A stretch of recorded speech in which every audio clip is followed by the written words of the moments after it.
Hi, everyone. Welcome. Super excited to have you here today for 'Tis the Season for Member Retention. We have over 200 registrants. We're hoping every single one of them shows up. 100% attendance rate. I mean, they're coming in droves. Look at this. They are. So our fun question while you're hopping on is to put in the chat what your favorite holiday movie is. I think I'm gonna have to go with Elf. I'm stealing that from you, Greg.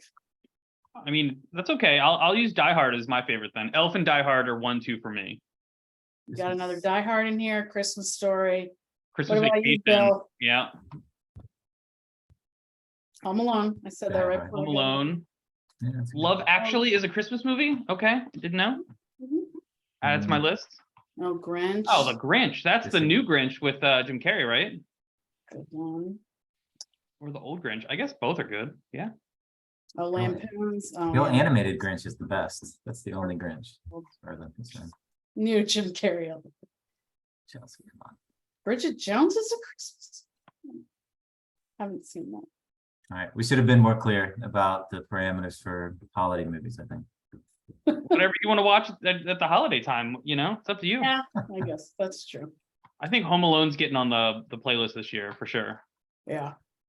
Got the elves. The second Elf movie. Okay, I'll add that.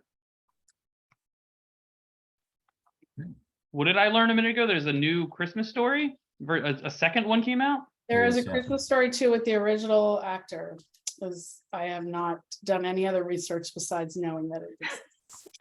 So someone said a Hallmark movie, just like quick asides, like, I don't know if it is a thing, but my wife is totally into like cheesy Hallmark and Hallmark style Christmas movies. Like, she's seen them all.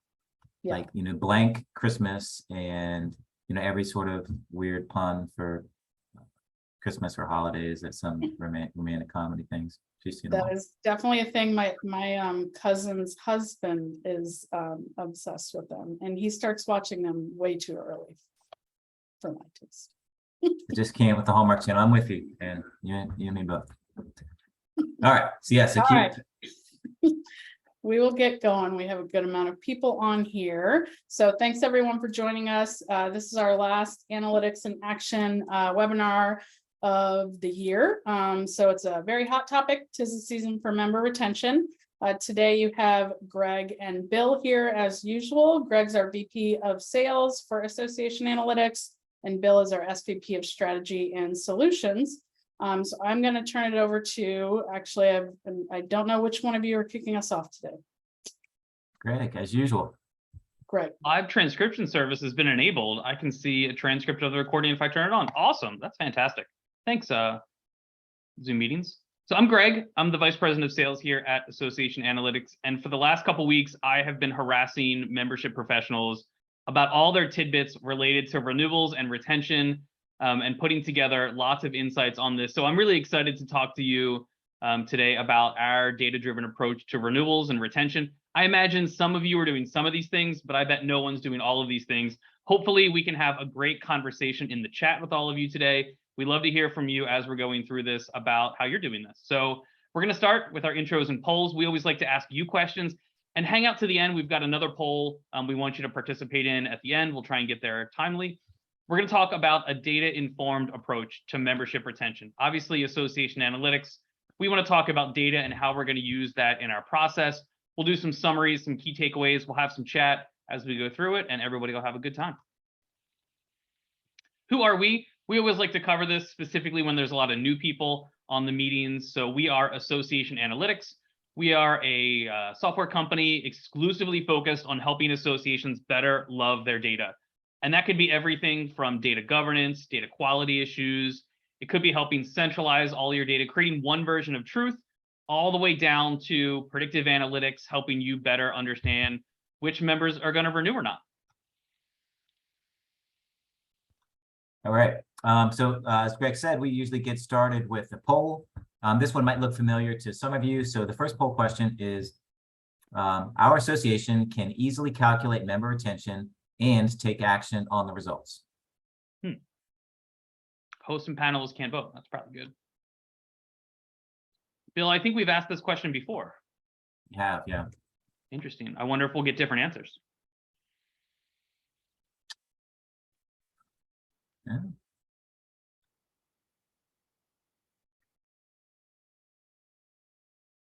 I don't have the actual specific results. I do remember that we got 0% for strongly agree before, and that is also the case now. Yep. Getting Okay, better. so- Awesome.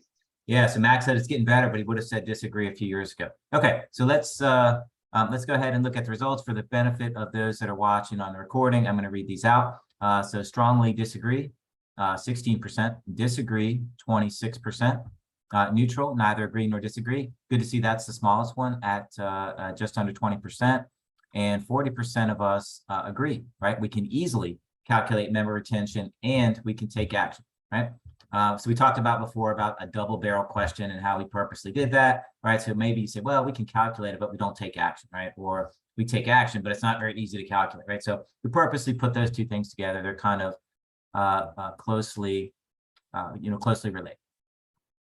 Okay, so occasionally, we will run into a trade association that has like 97% retention, or we have some professional association that has a very defined market and they have 90+% of it, but for most of us, right, for the rest of us, we need a good strategy for retaining our members. So that kind of brings us to our next question, and obviously the reason for today's topic, which is how do you do it? So thinking about the current state, which best describes your primary strategy for retaining your current members?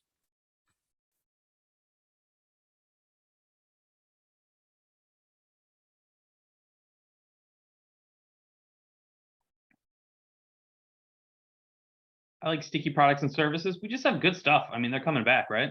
Yep.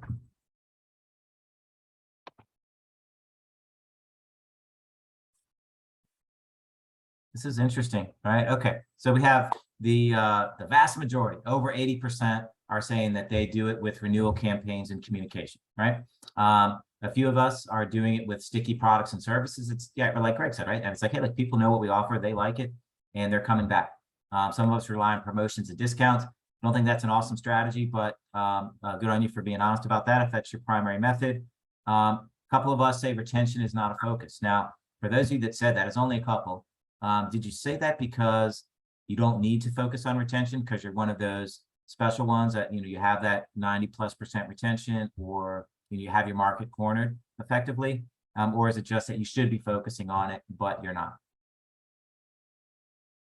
And then there's a couple, number two, should be focusing, but you're not. Thank you again, points for being honest for Jonathan. And we had one person that said they don't have a strategy, or that they have one, but it's hard to describe. So if it was because it's hard to describe, if you would do us a favor and take a shot at describing it in the chat, I think that would be a cool thing to read about. Okay. What do you mean by sticky products and services? I'll give you an example. Netflix, right? They have sticky products and services because they have new shows all the time I want to watch. I don't think they do a big renewal campaign. If you don't renew, like you don't watch their content, so they just expect you're going to renew.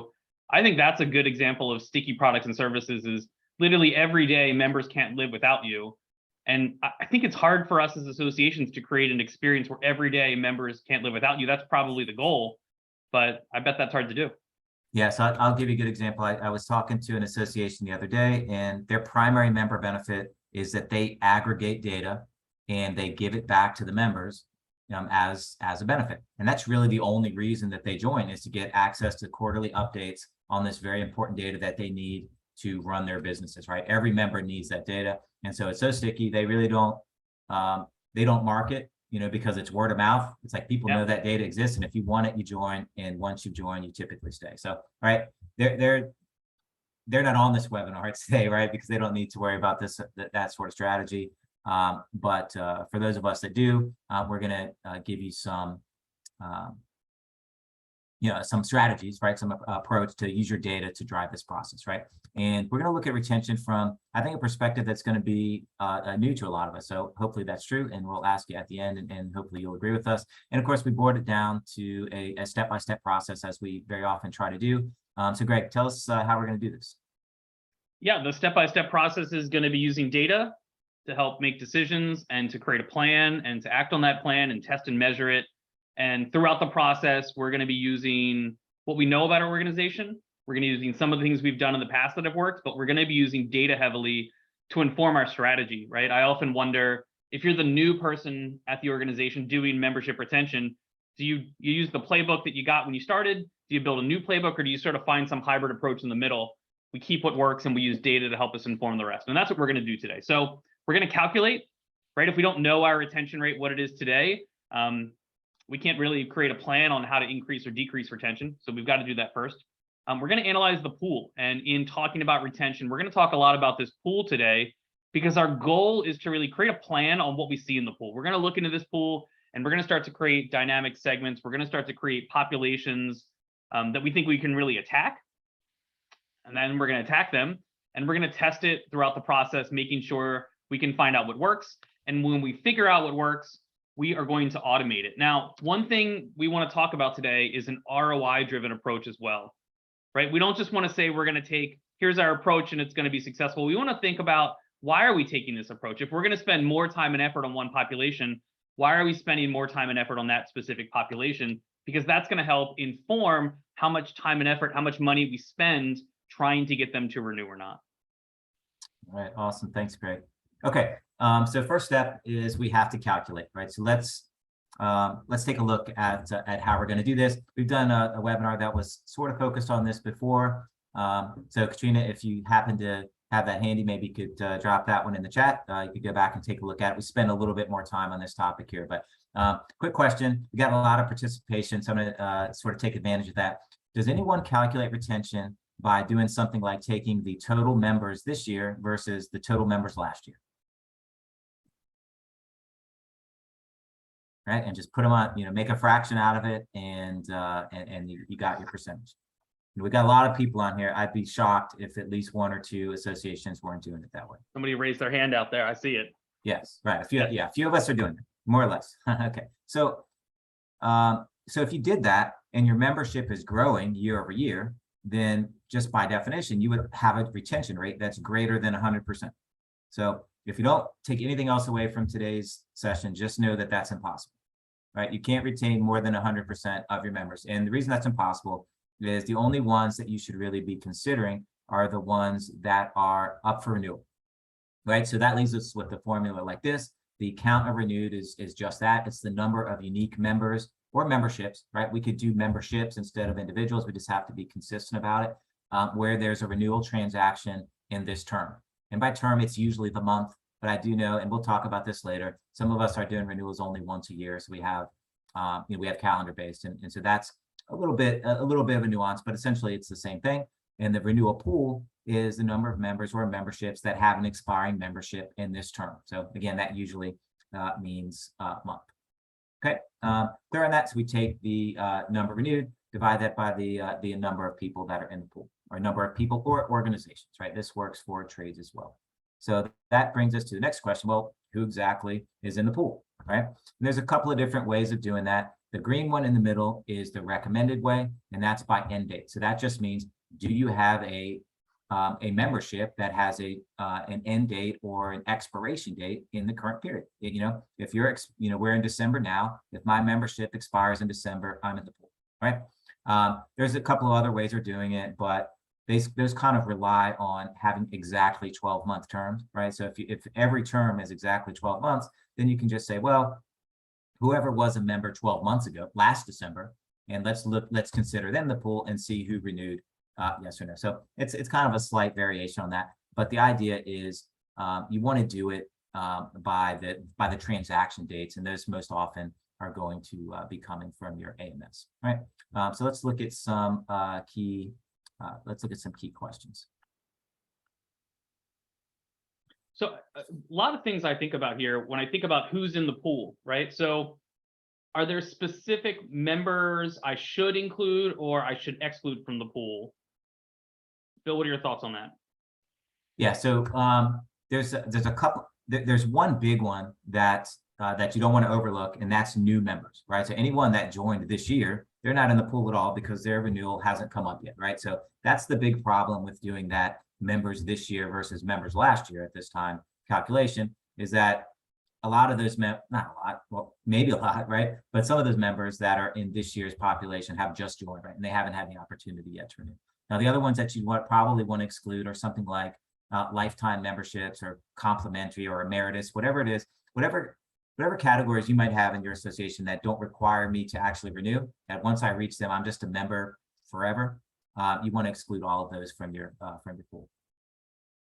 Summer's jumping ahead of us in the chat here. So you've got a great answer, right? Members who are no longer potentially renewed because they passed away. Great example of somebody we should exclude.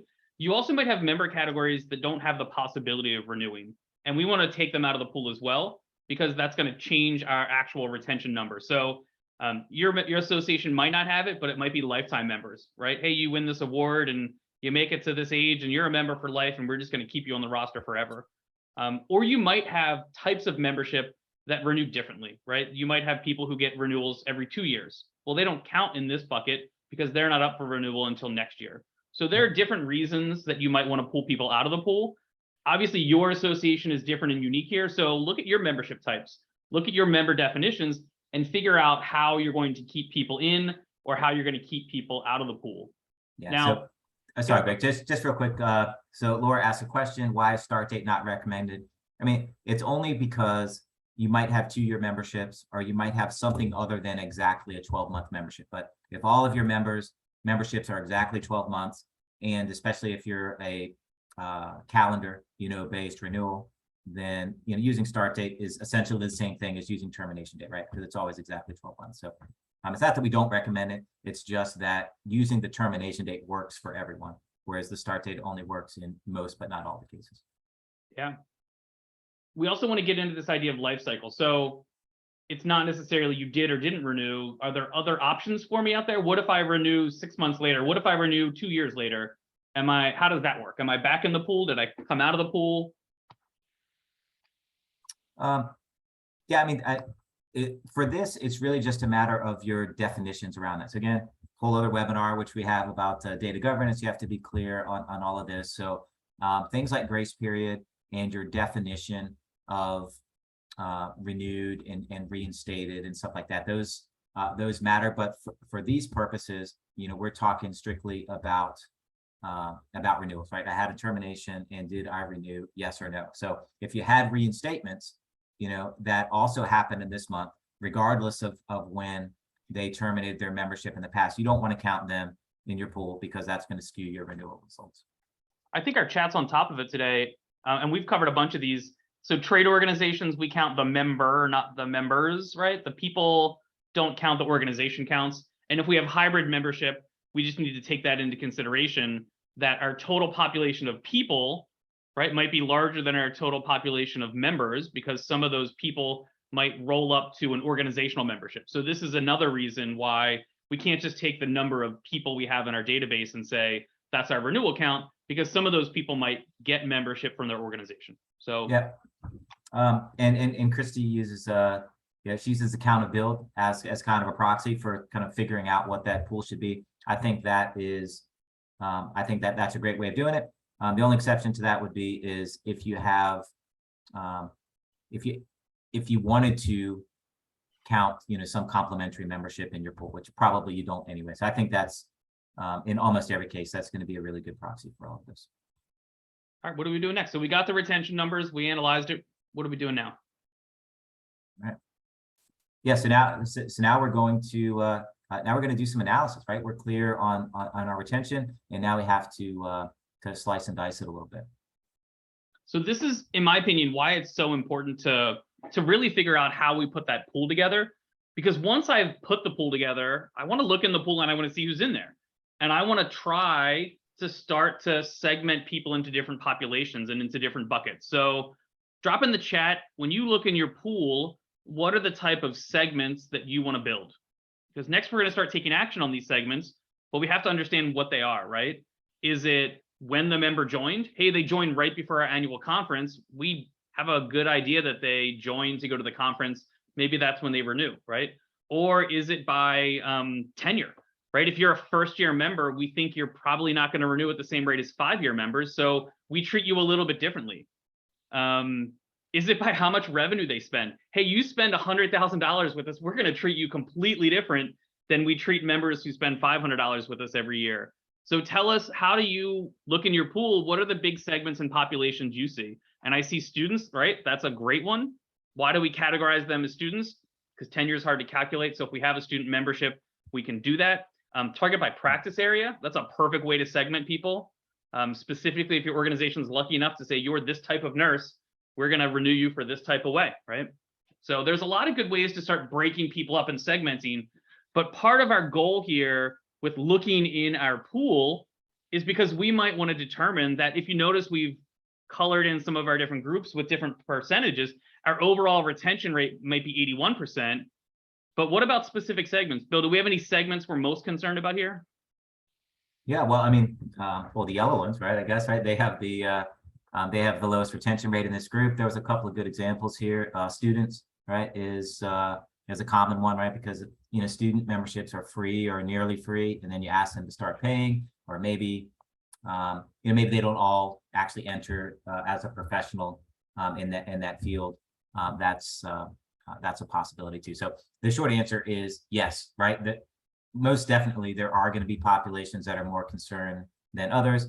It's just a matter of how do we find them, right?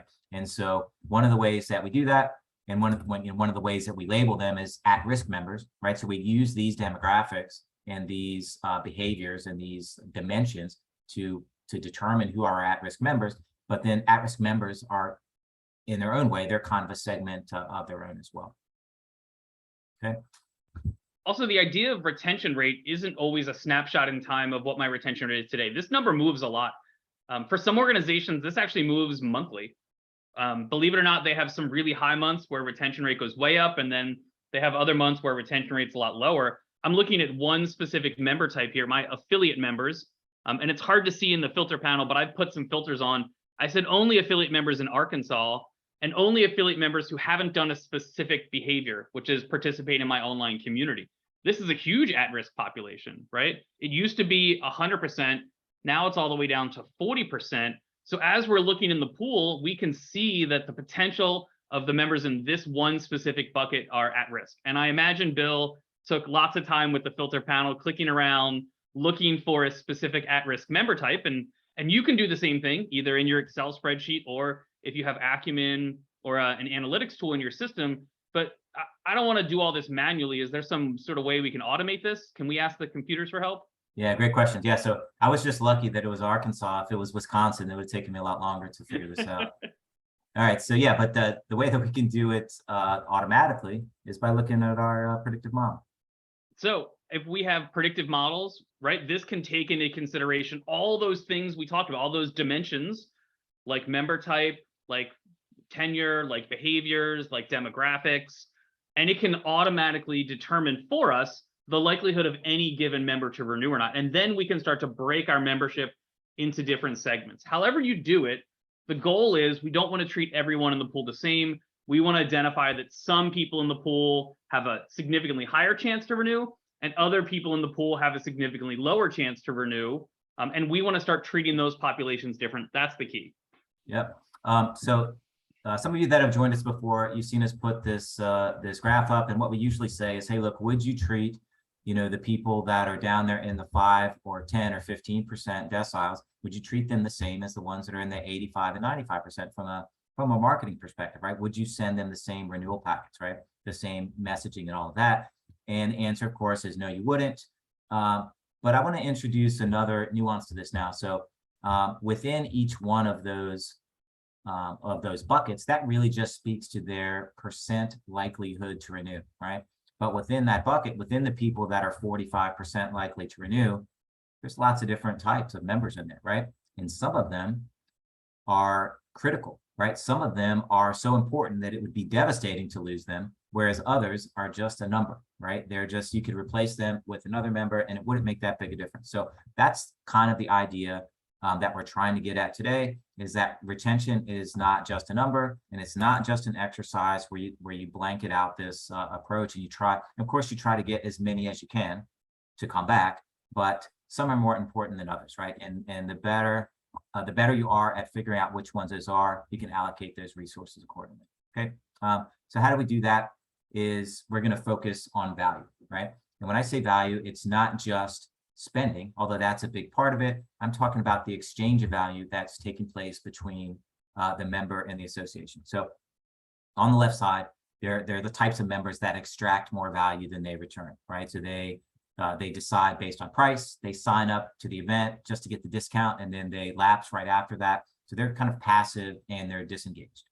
On the right side, they're also passive and disengaged, but it's kind of a different reason, right? So they provide some value to the association because they renew their membership. They have high retention rates for the most part, but they don't get as much back, right? If you ask them to clarify the value proposition, they probably would struggle with that. So the idea is to find the balance between those two things. We call that the profitable promoter, and that's where the association provides as much value as possible, and the customer recognizes and appreciates its value, and they also spend a lot, right? So you get the most in return.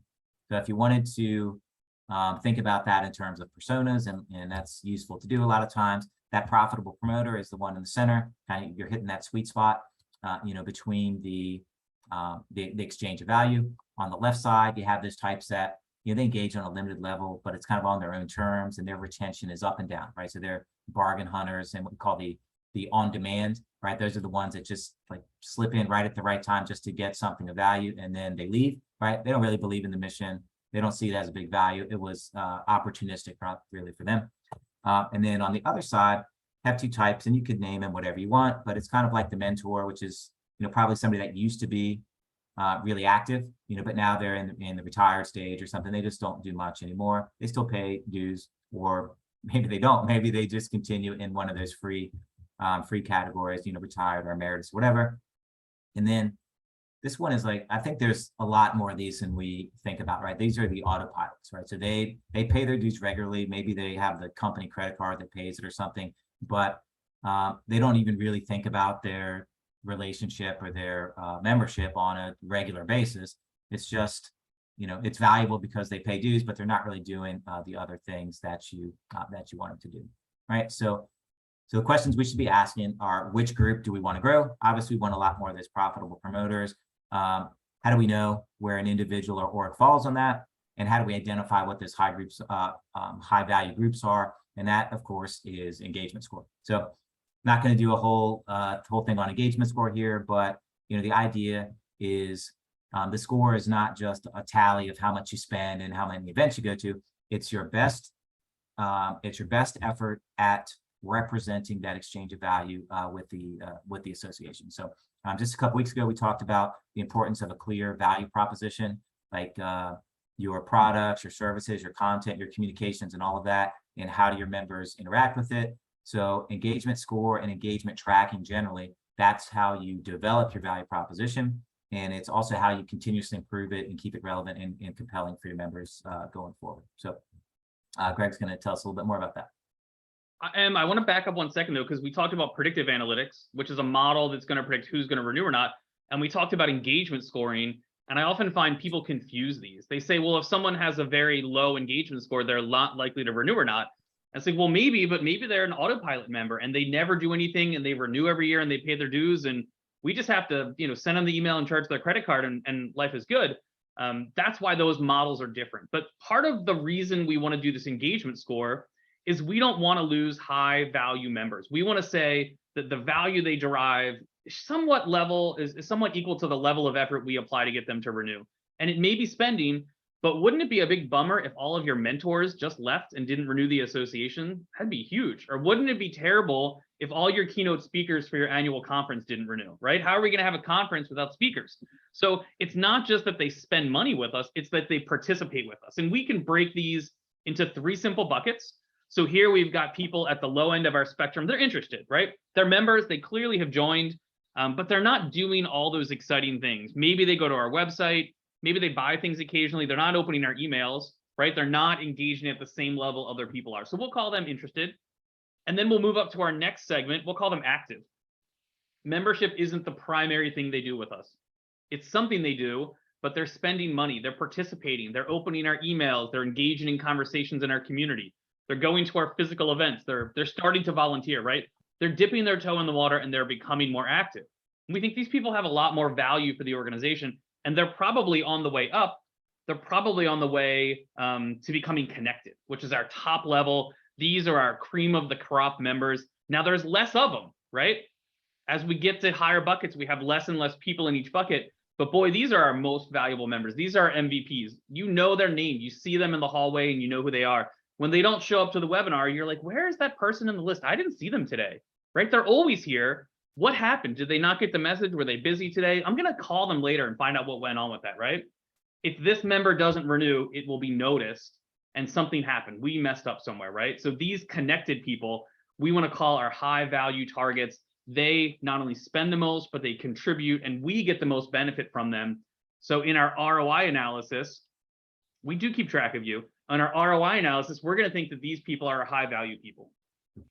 So now we've looked in our pool, right? We've started to build our segments. We figured out how valuable people are. And now we're going to take all of that to the war room. And what are we going to do with all that insight? Well, yeah, so we got to make a plan. So normally the big high level thing is the plan. This is like, we're several steps into this, but now we're going to have a plan, which is more than just blasting out emails to everyone in the pool that didn't renew yet, right? So among those that said renewal campaigns and communication is their primary method, and that was almost everyone. Are you doing any of the things that we've talked about so far, right? Are you segmenting? Do you consider that Greg is a really highly valuable, highly engaged member and I'm not when you send us those renewal notices, or is it really everybody gets the same one?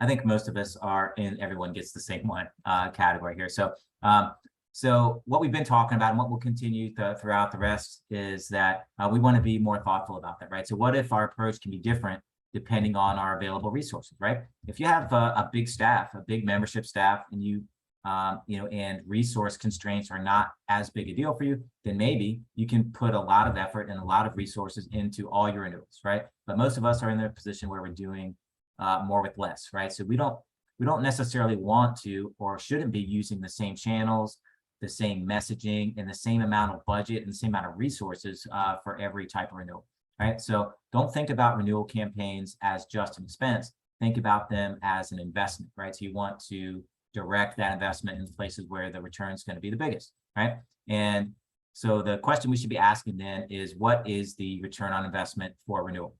And one of the ways that you can start to answer that is by looking at member lifetime value. So this comes up from time to time in our conversations.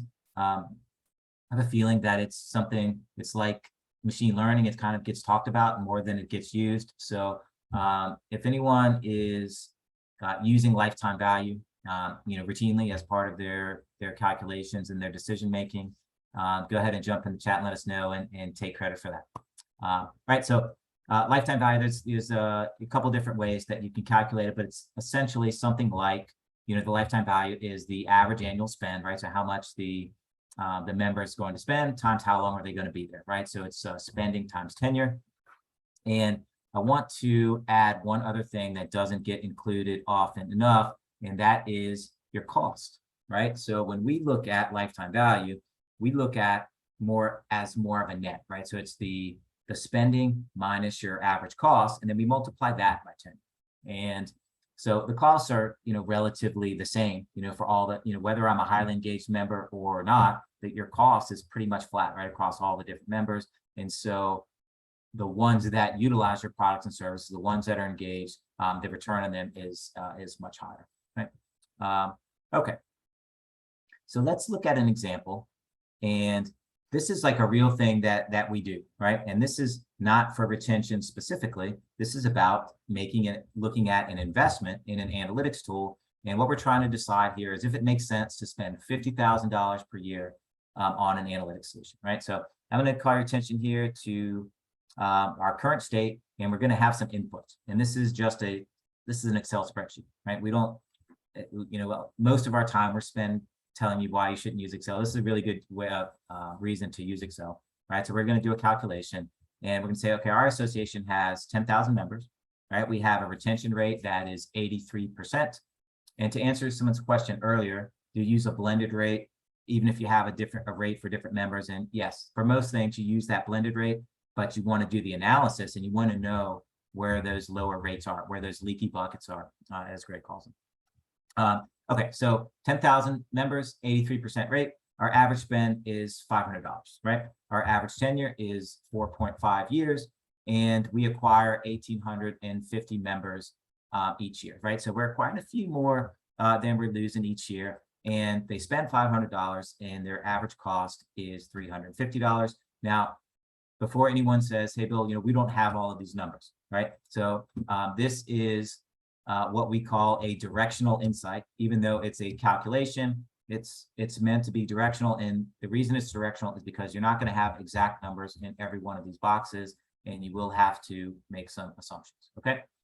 Now on the right in our future state is we're looking at, hey, can we improve things just a little bit, right? You've got and buy this fancy new analytics tool. Do you think that if you had relevant content, relevant messaging targeted to specific populations, you think you can improve your retention by 1%? Of course you could, right? Do you think that if I serve up the right mix of products and services, if I look at your overlap and I find those underserved audiences and I give you just the thing that you want at the time that you want it, do you think we could increase spending by 2%? Right? Of course we could, right?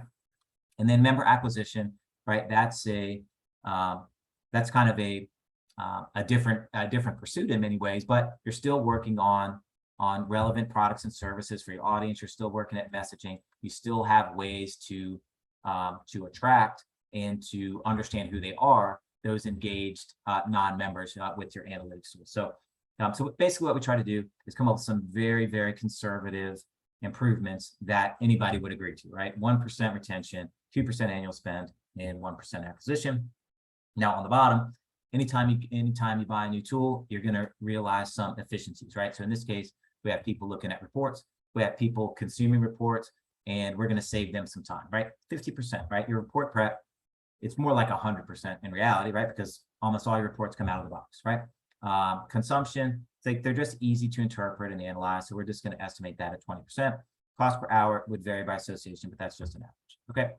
So without getting too deep in the weeds on the actual numbers, just plug those in. And what we're looking at, the reason I'm showing this is we're looking at lifetime value over 5 years, right? So if you look at row 11, we're looking at the aggregate lifetime value of our current membership using our formula. And it's going to improve slightly over the next 5 years, right? Because we have, we're getting on average, over 1,800 members. We're losing 1,700 and some. So our lifetime value is going to go up a little bit regardless, right? Just because we have more members, even if we don't change anything else, right? But if you look at row 13, if we make just a couple of modest improvements, right? We just retain 1% more, right? Get them to spend a tiny bit more. And then also we can acquire just a couple of new members, right? 1% new members. And that's not even to consider things like tenure, right? I mean, as we improve our retention, as we improve our overall product and service, our average tenure is going to be bumped up as well. So we're going to save some time. And in relation to our $50,000 investment over 5 years, we're going to get a return about 160%. So the point is that if you look at lifetime value, and if you look at the overall investment and segment the different ways that you can allocate that investment, you can really move the needle on your return. So this is a really simple example on how to calculate it. You absolutely can do something similar with regard to your investments in your retention and renewal programs. Okay, so now what have we done, right? We've calculated, we've analyzed, now we've come up with this plan. So we kind of have this this idea that certain segments are really important, and we're going to kind of pull out all the stops, for them, and others maybe not as much. Maybe they're just part of our generic campaign. So how are we going to take action, Greg?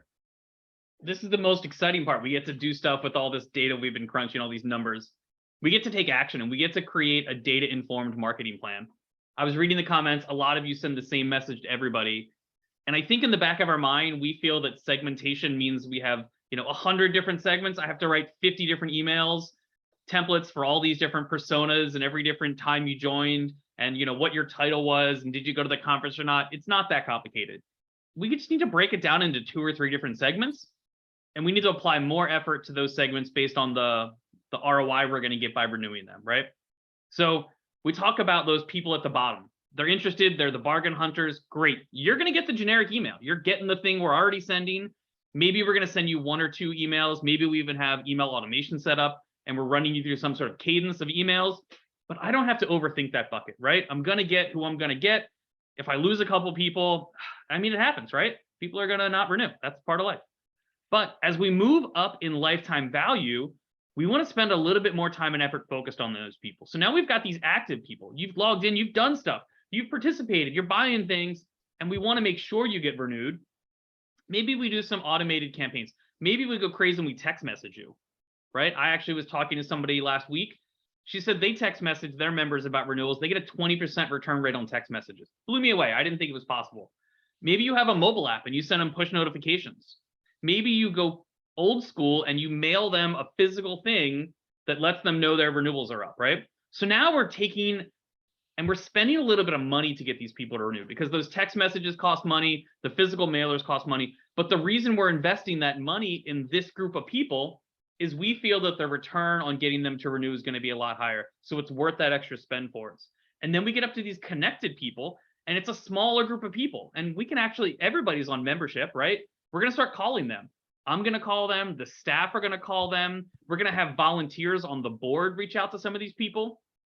People were talking about localization, right? How do you do renewals? Is I'm going to have the chapter leader reach out, right? Hey, I'm right down the road from you. We go to the chapter meeting together all the time. It's renewal season. This is a grassroots effort to get everybody to renew.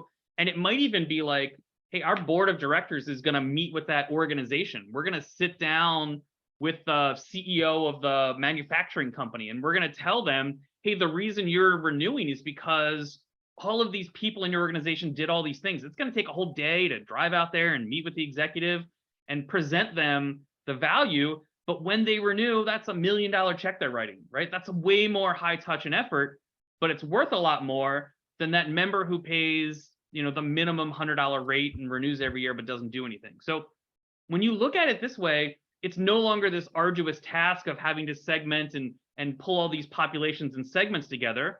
We're doing an ROI analysis. We're saying these people are worth this much to our organization, and we're willing to spend that much effort, right? Level of effort to get them to renew. And maybe we have to spend some money to analyze or some time to analyze, or maybe we have to go out and hire a call center to call these people or pay for a text messaging solution or divert some staff effort towards that. We're paying our staff to make these calls for us. And if we think about it like this, it's no longer this complicated task that seems endless segments. It's like, yeah, I get it. I know that if Greg doesn't renew, that's a big ding for us. We're just going to call him up on the phone and ask him if he's going to renew this year. I haven't seen your invoice come through yet. It's renewal season. And this is something that nonprofits do on a regular basis, right? They get their grassroots members to make these asks for them. You can do the same thing. This doesn't have to be, we're a small staff of 8 people. We can't call every member. I get it. But you've got these high profitable promoters, call them and get them to renew, and then task them, hey, profitable promoter, can you call this list of members and ask them to renew? These are people local to you, right? If you call them as a local member, it might have a really big impact. And look, they're my mentors and they're my people in the middle. They're people we want anyway. Spend a little time and effort to get those people to renew. Awesome. Awesome. Thanks, Greg. Hey, a couple of questions just for the group. I think we have time for this. So you can see, like on the left side here, we just took some examples of some of the channels that you might be using, right? So the blast emails. Next one is social media, right? Whether it's paid or just some of the generic stuff that you're pushing out.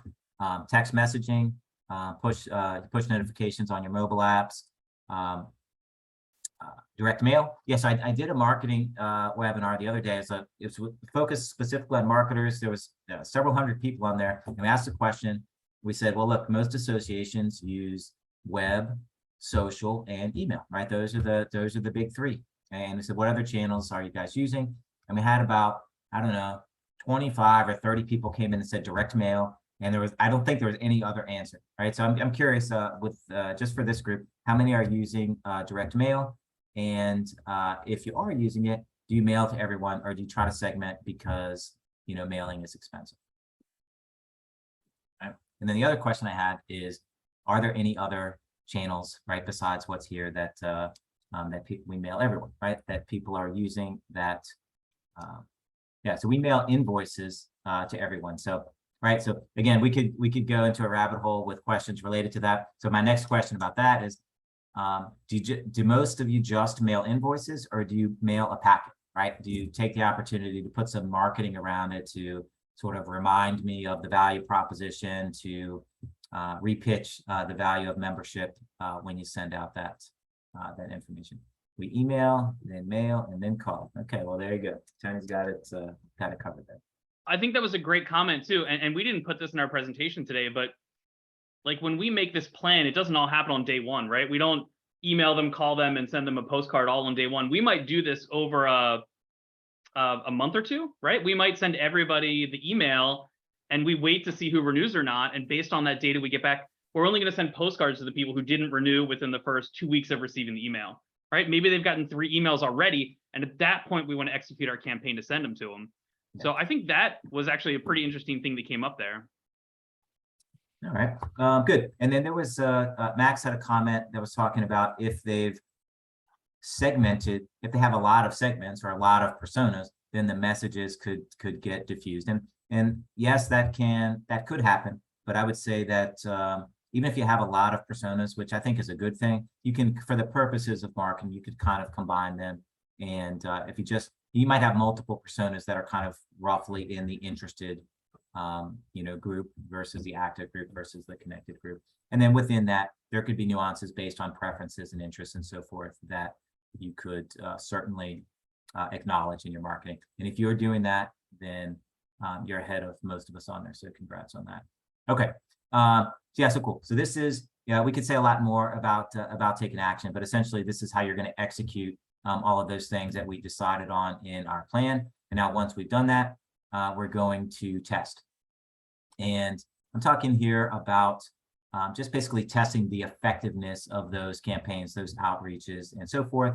For some of them, right, you're going to have an in-person meeting. You're going to shake hands at the end, and maybe you'll get the, close the deal the old-fashioned way, right? And you'll be able to measure that one easily. But for these other things, we have to be able to track things digitally. And most of the time, that means. I want to jump in 1 second because I Yes. think this is a really important part about testing. And somebody said it in the chat here. I don't know if I'm on board with this new idea of how we're going to do this. Test it, right? Our opinions about what's going to work or not work are part of the equation, but test it and find out what happens, right? I don't think physical mailers work because I don't check my mailbox ever, right? But maybe it works for somebody like Bill, right? Just because your personal opinion says this isn't going to work doesn't mean it is going to work or doesn't mean it isn't. It's the tracking part that you have to do. And if you're going to do that technique you want to do, you have to track, did it work or not, right? If we're going to send out physical mailers, you have to put a UTM tracking code on that mailer that says they renewed because they got the postcard in the mail. If you're going to send emails, you have to track which email they clicked on. Was it this one or that one, right? Sorry to interrupt, Bill, but I think that's such an important part of this is we don't know what's going to work or not until we test it. Yep. So the other thing that I would say about testing that that we haven't really talked about yet is some of us are on, most of us, I would say, are on anniversary renewal cycles, right? So you have a pool that kind of resets every month. So whenever I join, that's my join date, my anniversary date, or my renewal date is a year from now. But then I think the minority, but still some are on the calendar based renewal cycle. And I think one of the it's simpler in a lot of ways, but one of the weaknesses, right, or one of the drawbacks to that, especially as far as if we really want to continuously improve our performance and retention, is that there's fewer opportunities to test things, right? So if we're doing this every month, there's going to be a lot more chances to test things and to look at different variants of our messaging amongst different populations. And that's kind of the segue to UTM, right? So Greg was talking about UTMs. If you don't know what they are, it's basically a snippet of code at the end of a URL that makes it trackable, right? It identifies the content that's in there. And the way that they would be used is something like this. So you have, there's 4 components or 4 UTM parameters that we use. And there's a 5th one, but it's not really used very often. The first one is source, right? So that's the origin of the traffic, right? So that's the platform or the vendor. So in this case, it's HubSpot, right? So we're going to do a renewal campaign. It's going to be in HubSpot. So our medium is then going to be email. The name of the campaign is fall renewal, right? Maybe we just do, even though we renew every month, we just do a couple of big campaigns. We do them by season, right? Maybe, or we could do it every month. And the naming does have to be very consistent. So I do recommend all small letters, no spaces, use the underscore and all that, just to make sure that we stay consistent. And the last one is really important. So that's called campaign content. And in this case, content equals button. Well, what does that mean, right? Button, that's weird, right? No, it's not weird, because we have two different versions of the same message. And on one, we use a button that says renew now, or renew your membership. And on the other one, we had a link, right, that says click here if you want to renew your membership. Now we're testing out the difference, and you'd be surprised the difference in performance that you could find with something as small as that, right? So in this particular case, we have UTM equals button, and we probably have the exact same message with UTM equals link, and then we can look at the conversions of those two and test them, right? So tell us how we do that. We do some A/B testing, and this sounds complicated, but it's really not, right? We send two different messages out with two different calls to action. We change something, we change a variable in our control here versus our test, and we see which one outperforms the other. And this can be real simple. And if you're doing renewals on a monthly basis, you can say every month we're going to test one specific thing out. We're going to test out this month, do they click on the button or do they click on the link, right? We're going to test out this month, if we put a big hero image, does that get our email open and clicked more, or do we just want a plain text that seems very straightforward? We can test 1 month, we're being really nice and polite to people, and another month we're like, your bill's due, you got to pay, you owe us money, let's get on this. We can test these out and we can see which one works for our population of our audience. And now we sort of fall down this fun rabbit hole where every month we're like, what's that cool thing we want to test? What's the variable we want to change up? And we can really start to have a lot of fun with our renewal campaigns, not only having fun with it, but we can also make more revenue because we're being more successful, right? And we're constantly testing these variables. And just because I learned something worked back in 2010 doesn't mean it works anymore. So we can go back and test those things again. Is this still happening, right?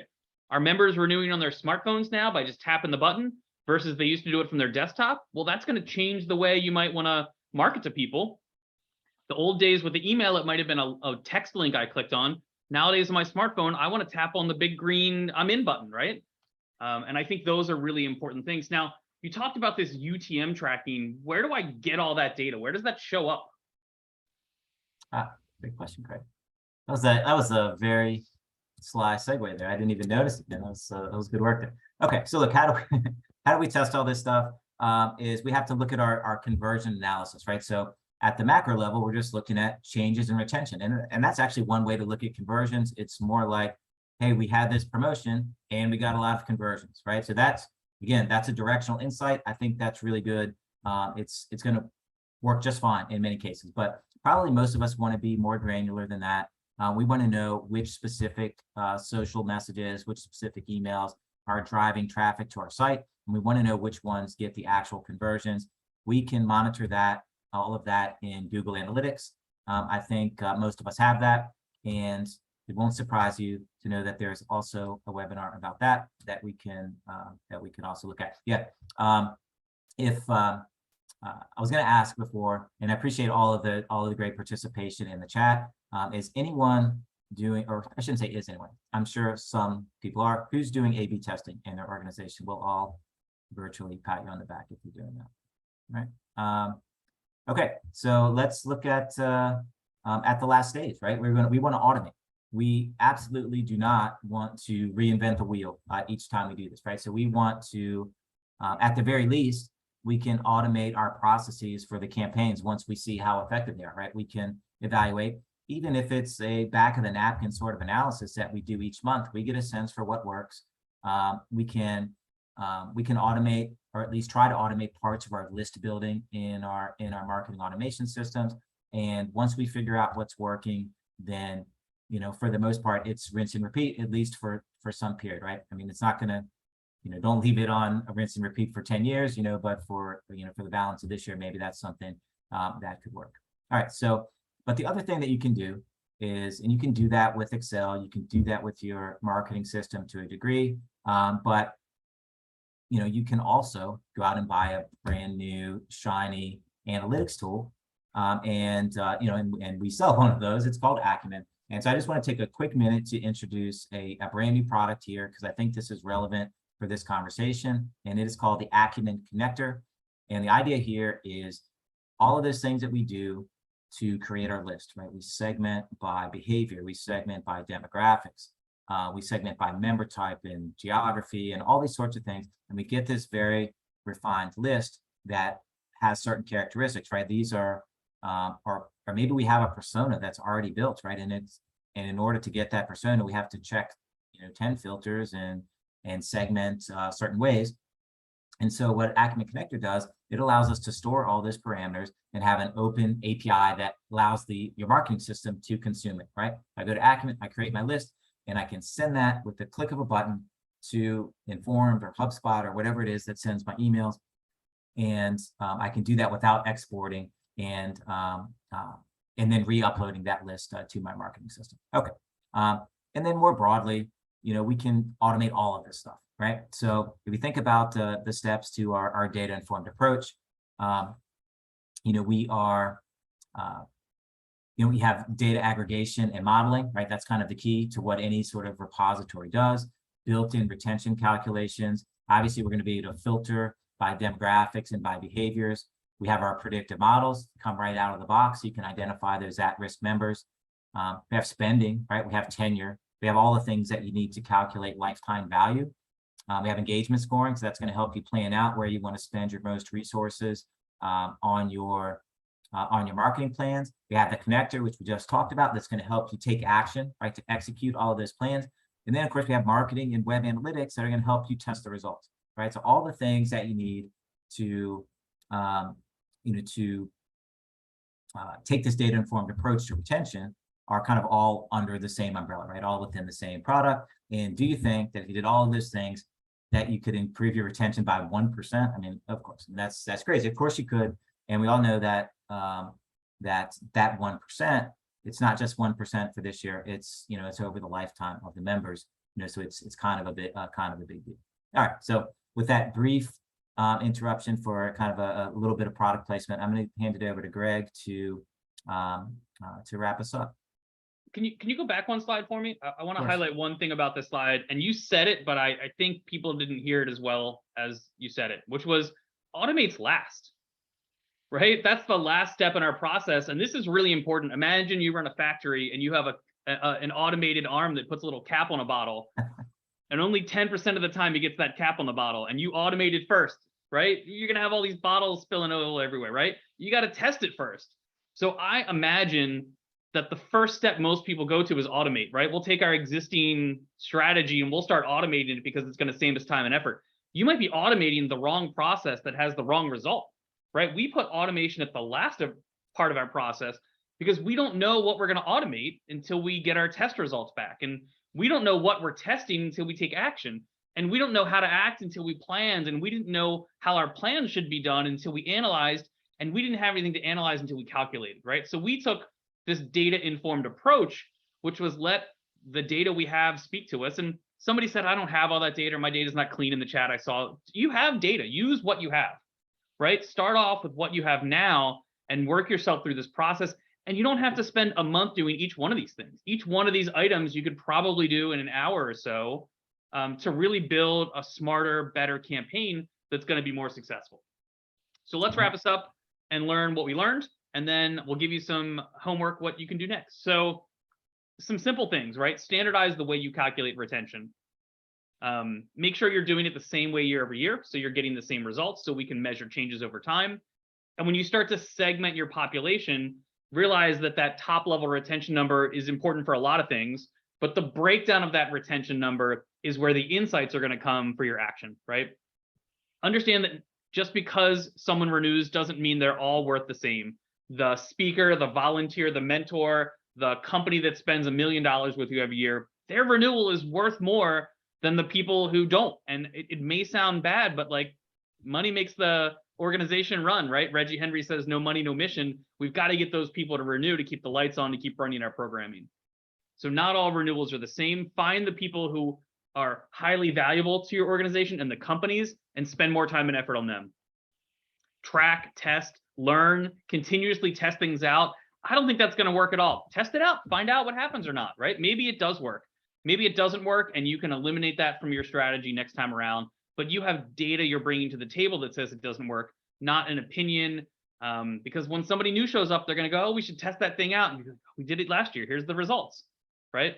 We already have that answer. And then consider automating when you have a strategy that works, right? At that point, we want to start automating it. And then last slide, it's 4 o'clock. We'll get you out of here on time for your next meeting, is join us tomorrow. If you thought this was exciting, join Lauren tomorrow. She's going to be showing you how to do all this stuff in our software. So you can scan the QR code, you can download it, or you can click on the link here. You can't click on the link. You can type that link in. There's a fairly good chance Katrina emailed you. And you can join Lauren. She's going to show you how to do all this stuff in our software tomorrow. Similar concepts, but she's going to show it to you in our platform. No CAE credits for that one, as it will be a demo of our software. But if you thought this was interesting today and you want to get some ideas on how to actually do it, join her tomorrow. I encourage you to sign up for that one.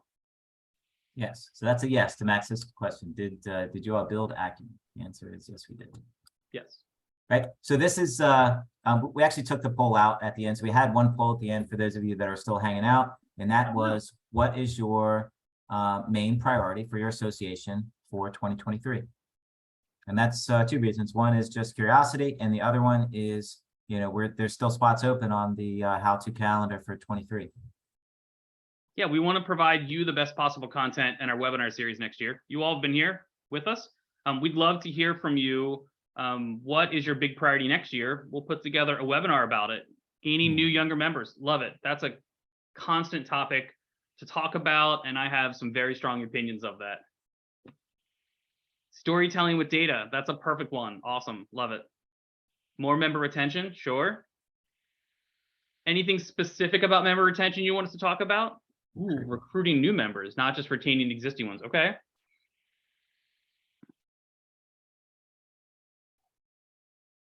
Well, as the chat's coming in, I want to thank everybody for joining us. We were super excited when we saw the numbers for today. More people registered for this webinar than any of our how-tos we've had so far. Touchdown for us. Fantastic. But thank you for coming, and thank you for participating. We don't have webinars where we talk at you for an hour. We like to engage with you in the chat, and we love it when you engage with us.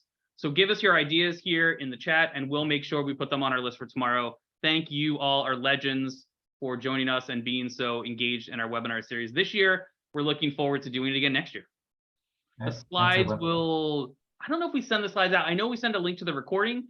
It'll be on our YouTube channel, which has lots of juicy content. Like, share, and subscribe. You can get it all there. But if you ask us nicely, Katrina will include the slides. Yes. Says yes. Perfect. All right. Thanks, everybody. Have a great day.